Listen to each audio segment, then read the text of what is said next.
आपको जानकर यह हैरानी होगी कि पिछले 10 सालों में जितने जवान देश भर में शहीद हुए हैं, उससे कहीं ज्यादा जवान जो हैं, उन्होंने खुदकुशी की है। बहरहाल ये दावा है confederation of x paramilitary forces welfare association का।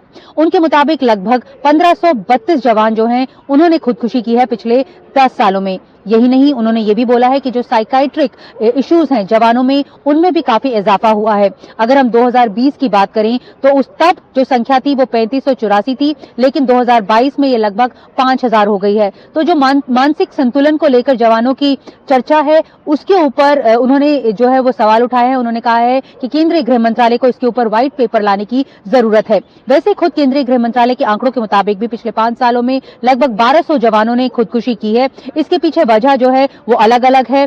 जो एक इंटरनल रिपोर्ट है होम मिनिस्ट्री की, उसके मुताबिक स्ट्रेस, डोमेस्टिक डिस्कॉर्ड यानी उनकी फैमिली में जो है टेंशन, साथ में फाइनेंशियल इश्यूज, और सबसे बड़ा कारण जो बताया जाता है कि छुट्टी ना मिलना, वो एक बड़ी वजह बताया जा रहा है। और लॉन्ग सेपरेशन फ्रॉम फैमिली से दूर रहना, ये मुख्य कारण बताए जा रहे हैं। जवानों में जो खुदकुशी की जो संख्या है उसमें बढ़ोतरी हो रही है। दूसरी बड़ी जो चिंता है फ्रैटिसाइड, यानी जो आपस में जो जवान है एक दूसरे को जो मार देते हैं, फ्रैटिसाइड के इंसिडेंट्स हैं, जो वायलेंट बिहेवियर है उनमें जो देखा गया है, उसको लेकर भी चिंता जो है वो होम मिनिस्ट्री में है। इसके ऊपर एक इंक्वायरी रिपोर्ट भी जो है होम मिनिस्ट्री में मांगी थी। इनफैक्ट पिछले साल अगर आपको याद हो तो 2023 फरवरी में जो डायरेक्टर इंटेलिजेंस ब्यूरो है तपन डेका, उनके घर में एक सीआरपीएफ के जवान ने अपने आप को गोली मार ली थी। यही नहीं, एक उड़ीसा के मंत्री को भी उन्हीं के पहरेदार ने, उन्हीं के सिक्योरिटी में जो एक तैनात गार्ड था, उसने गोली मारी। तो इस तरह के इंसिडेंट भी सामने आए थे। इसे लेकर भी अध्ययन किया गया था। जो वायलेंट बिहेवियर है या फिर कहें फ्रैटिसाइड, इसके पीछे क्या वजह बताई जा रही थी।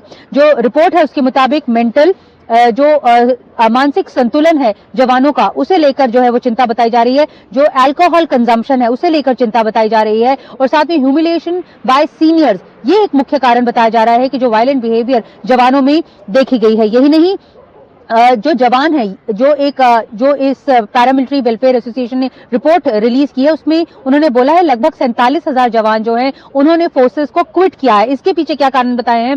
स्लो प्रमोशन बताया गया है, सैलरी का मिसमैच बताया गया है, वर्क ओवरलोड बताया गया है, और कंटिन्यूस हार्ड पोस्टिंग्स बताया गया है। लगातार जो है वो चुनाव होते रहते हैं। ये हाई वैल्यू टारगेट वीवीआईपीज को भी गार्ड करते हैं, जिसको लेकर इनमें काफी जो है स्ट्रेस रहता है। यही वजह है कि ज्यादा से ज्यादा जवान जो है वो छोड़ रहे हैं पैरामिलिट्री फोर्सेस।